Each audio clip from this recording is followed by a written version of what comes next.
David Rizzo with November in the Garden. So this time of month, it's really an interesting time. We're in a good transition.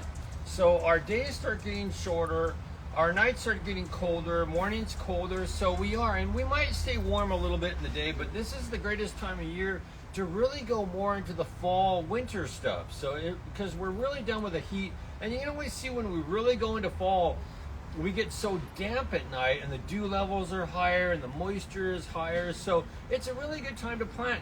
And I'll go through like some of the winter vegetables and the herbs and the flowers and the perennials, and talk a little bit about that. And if you have any questions, save your questions for last. And so let's get started. So I'm a big vegetable grower. I grow a lot of vegetables at home, and I love this time of year. I start getting ready. I take all my basil, all my tomatoes, all my peppers are coming out probably this week. I'll go through and I'll amend the soil with Malibu compost. I'll do Harvest Supreme. This time of year, what I do too, if we get a lot of rain, I will add a little bit of pumice into my raised beds for added drainage, because last year I had a lot of lettuce rot out because we got so much rain. So if you guys are having problem with too much compost in your elevated beds and your containers, add a couple big handfuls of pumice, because the pumice is like gravel. It will help that water drain through. It's like putting air pockets into the soil, so the water gravitates through that soil, and that's important as we get cooler, as we get colder, and if we get some rain. So let's start off with the vegetables, and but yeah, there's so much stuff to do right now though. So all your lettuces, so this is a thing, this is a time, this is lettuce season. If you plant lettuce right now, and we're in November, it will go November, December, January, February. It will go for 4 months, where if you plant it in summer, it's too hot at night, at the night times and in the day. So lettuce loves it when it's 60s in the day and 40s at night. So this is romaine, one of my favorites. I do a lot of the mixed, like the leafy greens. The one thing I like about this is you can cut and come again. So I could actually take and light cut this. I let the plant get a little bit bigger. This looks like the little dwarf. They just call it green romaine, but you can tell since it's shorter, it looks like a variety called Little Gem. Little Gem is a good one. And you can plant them. You can plant them pretty close as long as they have some depth. Lettuces don't really need a deep area. I mean, as long as it's like 8 to 10 inches deep. So, but lettuce, you want to make sure you have full sun on these, and other than that, plant them, harvest them in about 6 weeks, and keep harvesting them. And that's the thing with lettuce. So this is more of your leaf lettuces. I didn't really have any of the bib or the head, but if you guys are growing like the Boston bib or the icebergs and the crispinos and all those, when you cut that head, you only get one harvest out of it. So I do like the cut and come again varieties. And I'm going to go through the plants first, and then I'll talk about seeds. So I'm going to do plants, talk a little bit about the herbs that I put on the ground, and then I'll go through seeds, what I'm doing from seeds. So moving on, so broccoli, cauliflower, kale, cabbage, marathon broccoli. This is a good one. I only had singles, and see how these little 4 plants are sort of crowded. I will separate these out and plant them. Broccoli I put a little farther apart because it's going to get big, so it's going to go into the back of the garden about 2 feet apart, so they get bigger. So cauliflower, same thing too. Plant them farther apart because they're going to get bigger. Little lettuces and that stuff move to the front of the bed. So cauliflower is good right now. Broccoli is good right now. What do we have? We have asparagus broccoli. So asparagus broccoli is really good.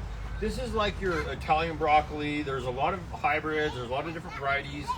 They call it broccoli rabe. And broccoli rabe, instead of forming a big head, it forms little shoots. And the broccoli rabes can be really good. This is broccoli Atlantic. So these are really good. Sometimes they tend to be a little later though. That's one thing I found with the broccoli rabes. They tend to be almost into late winter, early spring. So I still love to do the broccoli, cut the central head, and I'll feed them, and then the heads should come out in about Christmas time. And then once you cut the head just right underneath where the head is, you'll get florets. And the florets to me are almost like broccoli rabe, but I just get them a little quicker. So I do like Marathon's a good one. There's early dividend. There's a whole bunch of them. Just try to get the bigger headed varieties because that's what I like. So Those are time right now. I didn't have any kale, but you can do kale from seed. You know, you can do the dwarf blue is one of my favorites, and then I really like the dinosaur kale. And the one thing is, when these start growing, don't wait too long for the leaves to get really heavy and thick, and just keep cutting them when they're young. But let them get established for about 6 weeks. Let them get up to about a foot and a half tall plant, and then just start cutting them. So these are good for juicing, good. So your kale is good, and all your kales are good. I wanted to, where did I put the, I don't know what it was. Oh, I put it on the ground. That's why I can't find it. So Swiss chard. So Swiss chard is a great one.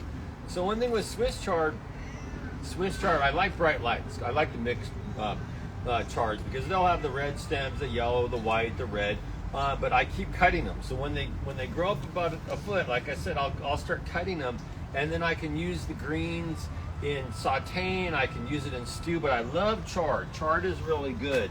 And then moving through, so chard's good, the kale's good. Arugula.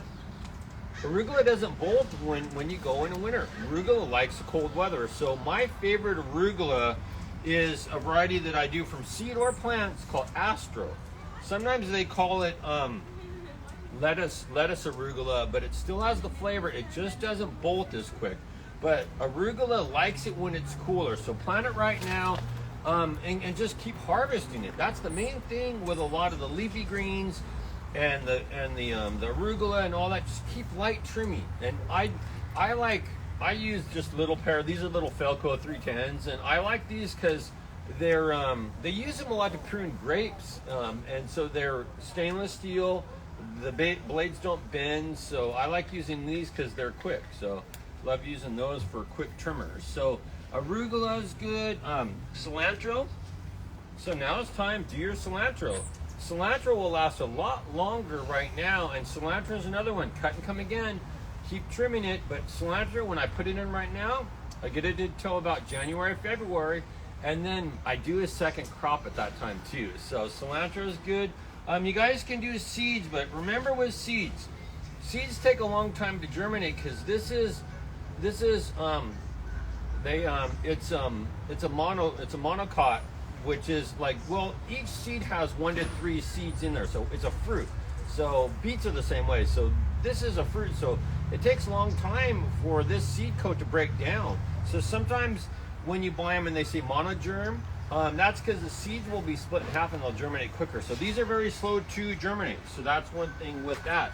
Onions are good right now. You can do white onions. You can do you can do like the Bulgarian giant leeks. I love leeks, but I would separate all these out. But leeks, garlic, and onions. You plant them right now. They won't bulb up until spring, into late spring, early summer. So if you plant them right now, you would separate these out, plant them about 6 inches apart, and sunny location, not over water, and just got to be patient because onions, leeks, and garlic, they'll take all the way to like 6 to 8 months. So that's with that. So that's the thing with onions, but it's time to plant them. Celery, good to plant right now. Celery, you can divide them too if you want more of a single. If you want to harvest the single, I usually cut the shoots for little baby shoots and use them in soups and stews. But some people like to let them go all the way. But with celery, you gotta harvest it before it gets hot in spring or it gets bitter. So that's the thing with celery, but celery is great to grow right now. And if you want to blanch it, when it's growing, you can sort of mound the soil around it to soften out that trunk. So that's another thing with celery. Moving on, peas. Now's the time to do peas. This is Oregon Giant. You have snow peas, sugar snap peas, and shelling peas. I sort of like to do seeds because I can get more variation. So my favorite, sugar snap peas. So these are the sugar snaps. There's another variety called Sugar Daddy. They're really good, but I do like the sugar snaps. Peas, it's good to do a little trellis or a little netting about 4 to 6 feet tall, and just put them in full sun. That's the most crucial thing with some vegetables in the wintertime. You have to watch out for the shadows of the walls. You have to watch out for the shadows of your house. Full sun. This is one of my favorite snow peas. Oregon Sugar Pod 2. The reason why I like this one, the pods are really tender. So this is my favorite snow pea. It's a little smaller, but I like it because they're not tough. Some of the bigger potted types tend to be sort of tough. So love this one, 2 favorite varieties, but I do both of them, but I do like this Oregon 2, one of my favorites. And then if you guys want to get into doing the shelling, back to English shelling peas, the Green Arrow, that's a good shelling one. And so a lot of times with peas, they'll grow all the way through winter, and then the lengthening days of spring, they'll flower, they'll set their fruit, and that's when you harvest them. So that's, you know. Moving on to seeds, then we'll go through herbs, and then we'll keep moving. I do a lot of stuff from seeds. So I have all my packets. One of my favorite lettuces from seed, Gourmet Baby Greens. I love this lettuce because it has a mixture of romaines and different leaf lettuces, and it has royal oak leaf in it. So I love the Gourmet Baby Greens. Again, this is the Butter Crunch. Butter Crunch are big. Once you harvest the head, that's all you get. It's only one shot, so that's Butter Crunch. This is sort of looking like a romaine type, red new fire. I really do like the mixes. This is more of like an Asian baby green. So this will have some of the stir fry mixes, like it has Mizuna, mustard greens, tatsoi, Chinese cabbage, kamasuna, and some of the other ones. But I always find with these, they're almost better to plant directly in the ground, like bok choy and pak choy. It does better in the ground because if you plant the plants, they bolt easy. So I always found with the Napa cabbage and the little jade of the more Napa cabbage, better direct sowing. And then you have the wine country mescaline. Love the mixes. And then you got more bok choy. Talking with the root crops. So the root crops, I don't do plants. I buy seeds. So like the radishes, the watermelon radishes are really good. Like the radishes. My favorite radish though, I love the French breakfast. French breakfasts are good because they're not hot. So they're very sweet and they're mild. So French breakfast, I like. Oh yeah, these are the little cherry bells. These are real spicy. So if you guys like more spicy radishes, this is your typical little cherry bomb or cherry bell. So that's a good one too. What's other ones? We go into all the beets. So all the beets, like the gold beets. Love the gold beets. Like this is called Golden Boy. That's a good one. Bull's Blood is good red. You can actually saute the tops of the beets too. The Gourmet Blend. These are a lot of your Italian heirlooms, like your Chioggia. Another favorite beet that I like, if you guys are into juicing, Early Wonder. This is when they juice a lot, so that's a really good one. Carrots, I sort of like the wider shouldered carrots because we have heavy clay here. So Shin Carota, I like that one, and I like the red cord chutneys. The little carrots too, like what did I just do? Little fingers, the little French carrots, they're good too. Always have a hard time with the longer carrots because our soil's heavy and they fork. So that's, but with these carrots, you'll have better luck, thicker, better in heavy soil. So that's that. And then moving on, we're gonna take some of this stuff away. So then I have more room on the little table I have. And we're gonna talk about herbies. So let's talk about herbs. I guess one of the main things when you are going into herbs, we start going more into perennial herbs. So that's your biggest thing with the transition right now is we're going away from like basil, it's getting too cold. Dill, it's getting too cold and damp. But now we're going into perennials. So right now you can do your parsley, your Italian flat leaf, your regular curly leaf, that's good. I love, let's see, and then I don't think I brought any up, but I love the oreganos. Oh, here you go. This is my favorite oregano, Mexican oregano. I love this. This is what I put on pizzas a lot. Great to plant right now. Great perennial. We'll come back. Your thyme, your English thyme, that's your main drying cooking thyme. The French thyme is good too. So both thymes. You have lemon. Variegated lemon thyme, which is good. So this is lime thyme. So see how we're moving into all the perennials. All these are perennials and they'll come back next year. Like all the different varieties of sages, like the Bergarten and the Chef's Choice. and the gold sage, and then we're going into the rosemaries, like Tuscan Blue. That's a really good variety. This one wasn't really marked, it just says upright, so it's either Tuscan Blue. There's Spice Island, there's a bunch of them, but you can start planting them. The rosemaries are going to get bigger, so just keep in mind, put it in the back of the garden or put it more in your landscape. The only basil that we do a lot in the winter, it's more, I like to use this more for the bees, is the African Blue or the Magic Fountain. These are perennial basils, but you don't really cook with them that much, so they are a perennial. And then we have lovage and a whole bunch of other, you know, lavage, I think they call it. Use it in soups more. It has a celery. It's a cousin to the celery, so that's a good soup type of plant or verb. Okay, that's it for the veggies and for the herbs. And so now flowers. So flowers, you're on a transition. I do a lot of annuals this time of year, and then I do some of the perennials, even though the perennials might be finishing out, but let's go through annuals. So annuals I'm doing right now. All of the calendulas, like the yellow, the orange calendulas. They sometimes call these pot marigolds, but if you want a good yellow in the garden, orange in the garden, bright colors, these, because they'll give you the colors that the marigolds will, but they'll go through winter, fall, winter, so they like the cold more. But I think the main group, let me move some of them up here, the main group that you see a lot going into this time of year that's good to plant are the violas. The violas will bloom all the way from here into probably May or June of next year, so the little Johnny jump ups and the violas, plant them right now. You can, I always get them little, you know, I like these little color packs, you know, nice little plant. Love a lot of sun and consistent water, but you don't want to overwater them. We're getting in, all the pansies are coming in, all the majestics and the purple pansies. Another good one for the winter color. So those are all coming in. The Icelandic poppies, the papavers. Oh, these are great for bright colors, and you know these will bloom forward too. They'll go now all the way into spring, so you just don't want to overwater them.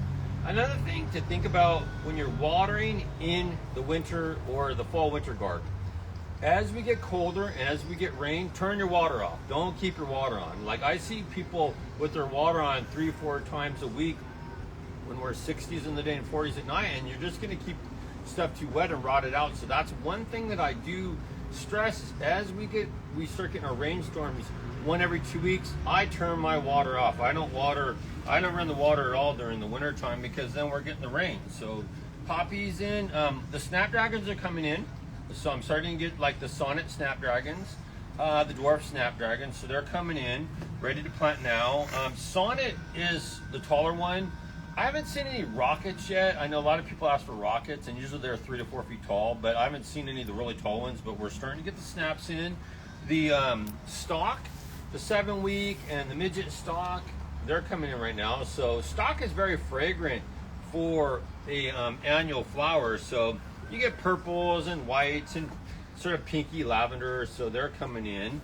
One of my favorite plants, even though it's just more ornamental, I love the kale and the cabbage. So we're finally getting the ornamental kale and the ornamental cabbages. So the difference is, see the kales have more of like a squiggly leaf or more of a Savoy leaf. The cabbages have more of a flatter leaf, bigger, flatter. And so, but yeah, so you have the little, like the Nagoya white kale. And this is great to mix with cyclamens, if you guys are doing cyclamen. So love the kale, love the ornamental cabbage. And so that's, with those, we're getting in, like dianthus, you can still plant right now. The carnations of dianthus, they'll still go through winter. They're pretty good. So that's pretty it for the annuals. Now we're going into more of the perennials too. Like we're starting to get all of our cyclamens in.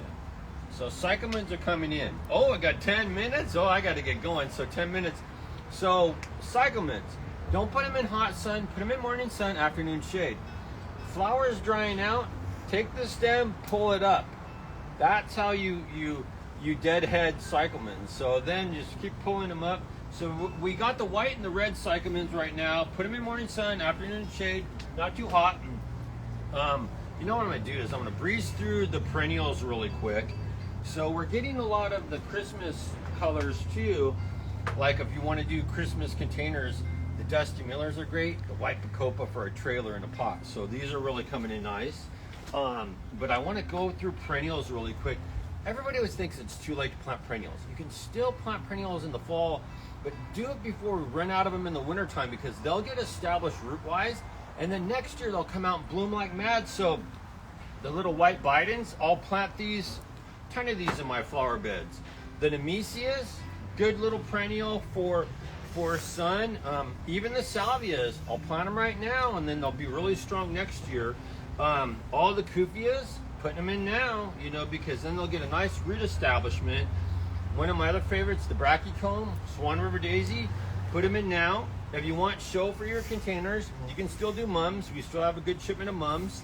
Good one for shade. Plectranthus is great for shade. This will bloom on a mid-sized plant, perennial, about 2 feet tall, about 2 to 3 feet wide. Great one for shade. Another foliage plant that I like, the little ruby alternaria, great right now. Another one that I want to talk with, shifting the gears. So annuals will grow, bloom, and finish in a season. They might go over a season, but they have a shorter life cycle. Perennials will go more than a season. They might be short-lived perennials, or might be long. So they might go 1 year, 3 year, or 5 years. When you get into biennials will grow, take about a season, and then they'll start blooming, and then they'll usually finish off that second season. But sometimes if you cut them back hard, they'll shoot baby side plants. That's where you get into biennials.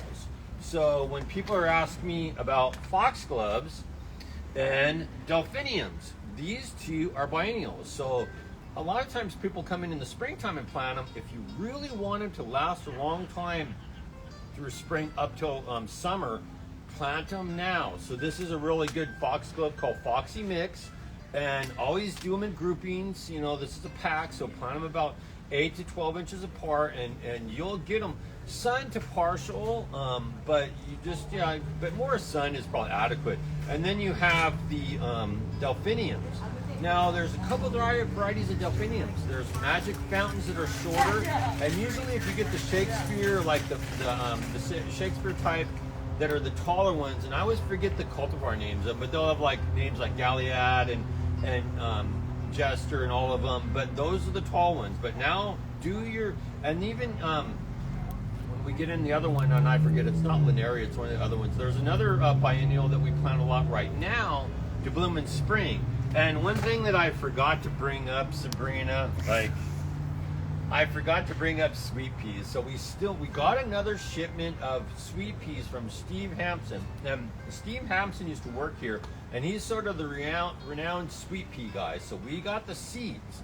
So in another 3-4 weeks, I'll get his plants. But the one thing that people don't realize with his seeds and his varieties, they're Spencer types. And Spencer sweet peas are different than other sweet peas because they're English sweet peas. They have a very long stem and they're very fragrant. So you got so many good ones like John Gray and what's the one? Charlie's Angels and Millennium, and there's a whole bunch of Oban Bay. There's a bunch of them, but come in and see the seeds now before we run out, and then we'll have plants in 3 to 4 weeks. And so what was I going to talk about really quick, sir? Sabrina, one last thing before we go is we got our shipment of bulbs in. I'm running out of room on the table. So bulbs, now's the time to plant your spring flowering bulbs. So we have daffodils. Daffodils, you don't have to pre-chill. You put them right in the ground as we go into November. The bigger daffodils are right here. This is the large cup, so that's a good one. You got the little species tulips. This is tulipa. These grow very short, but you don't have to refrigerate them. See, so you have candy corn, and then you have lilac wonder. Two good varieties of tulipas. We just got our Christmas amaryllis in. So the double dragon, really good. Let's go through. Yeah, so all the Christmas amaryllis come in. Now, if you want them to bloom for the holidays, remember with the amaryllis, you'd plant them right now, and it usually takes them about 4 to 6 weeks to bloom. So if you plant them right now, you'll have them for Thanksgiving. You put them in the first week of December, you'll have them for Christmas. So we're getting in some of the big, large red varieties. I know I have, let's see where I buried them. I have the pinks and the whites, and oh, here you go. Like some of the smaller ones that are the white centers of pink. Which variety is this? This is Full House, good one. Not as big of a flower, but usually the smaller flowering varieties, instead of blooming a single flower at a time, they multi-flower. So you might get, you know, 3 to 4 flowers off of one stem. So those are coming in. We got all of our tulips. Now tulips, you have to chill. So with tulips, you take a paper bag and put them in the paper bag for about 6 weeks, and then you would plant them, because if you don't pre-chill these, you'll get short stems. So if you want really long stem tulips, pre-chill them. So that's the tulips. We got the grape hyacinths that will naturalize in your yard, and got 5 minutes. Let's get going, kids. Let's get going. And then the hyacinths are the same thing as the tulips. You got to pre-chill them in a paper bag. So yeah, so that's with those. More daffodils. You got the Dutch iris are really nice to blend in because they shoot really tall. So you got some nice Dutch iris. I'm getting in the larger paper whites.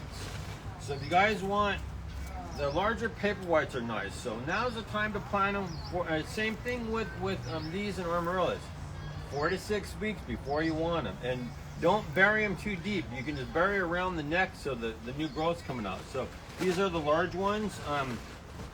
And then I'm getting like the giant alliums. So I got some alliums.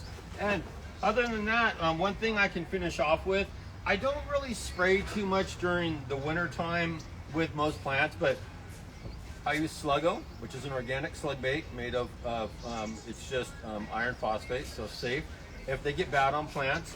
I use BT a lot this time of year. If broccoli, cauliflower is getting chewed, I like the BT. I don't really use a ton of fertilizers, but I love Bios Alive in my beds. I don't really feed the fruit trees. And one thing I didn't talk about that I'll touch real quick. Time to plant the California natives right now. So all of the Cleveland sage and the Matilaha poppies and the Arctostaphylos manzanitas and the ceanothus. Now is the time to plant your Cal natives. So that's one thing we're starting to see a lot of them come in. And you can plant camellias right now too. Going into camellia season, most of them will bloom now. The Sasanko camellias will bloom now, and the Japonicas will bloom Christmas. Don't fertilize them. You know, now's their bloom season. Don't feed them or they'll drop their blooms. If you feed your camellias, whether it's the sun camellias or the Japanese camellias, you feed them in June, July, August. That's it. So, and then roses, you're not doing that much with them. You just light clip them back. They won't be pruned back until more into like January. Mid-January is when I prune roses. Climbers and like the shrub roses and the floribundas and all those. And salvias and some perennials, I might start light clipping them back as we go into the end of this month. So I think that's pretty much it for all my, and then I gotta plug my tools. I love tools. I always make myself laugh and nobody else laughs. But one thing I really love is I love the little hand rakes, because you can rake the leaves, and that's, you know, one of your best things to fight most fungal problems. Whether it's rust on your roses, whether it's any fungal, if it's like a peach leaf curl on your peaches. When the leaves start going dormant and they drop on the ground, you rake the leaves off the ground, because then there's less spores, because a lot of leaves that have a fungus on them, they get on the ground, they overwinter on the ground, and then the fungus stays on the ground, and then when it rains, the spores will blow back up on the plant. So if you really want to control most funguses like rust on roses and peach leaf curl and leaf spot and all these different funguses, be a good cleaner on raking stuff up. But I love these little rakes, and another thing you can do is when you're fertilizing, you can scratch the fertilizer in. But I love the little hand tools, hand rakes. And one thing I really am a proponent of that people don't talk about, I love stainless steel. See, like it says right there, stainless steel, so these won't rust. So that's why I do like them. Okay, any questions for me? Any? One is, does chamomile come back? Yes, it does. And you know what David did? David forgot to talk about it, because David actually pulled it, and I have it right here. So chamomile does come back. It is a perennial, but it's going to slow way down. Like the one thing with some herbs, when you know we go from 80s in the day and 60s at night, and then we're 60s in the day and 40s at night, they're just going to slow down. They might look really yellow. They might look off, like even French tarragon goes dormant. So a lot of stuff slows down as we get colder in the day and at night. Okay. And then the last question for today is going to be, do we have any ranunculus corms? We do. I forgot to talk about those too. We have a few. We don't have a huge amount, but I know we have. I think I had red, a few yellow, and a few white. So I don't have them loose this year. I have them in the bag. So this is the red ranunculus. So I have them in the bag, and I think there's 10 ranunculus corms per bag, and I think they're. I don't know, the price isn't on this one, but yeah, I do have ranunculus right now, and I have I don't think I talked about freesias, but I have freesias too. Perfect. And that is all the time we have today. So we will be posting this on Instagram and a little bit later on Facebook. So if you wanted to like, follow, we will be answering all the questions, anything like that after the video. Yeah. So this is David with Rogers Gardens signing off for the day. You guys have a great time in your garden. And if you have any questions, come in and see me. I'm here Saturday through Wednesday. So if you have any questions, vegetables, anything, just come in and see me and I'll talk to you about stuff. Okay? Thank Bye, you. guys. Bye.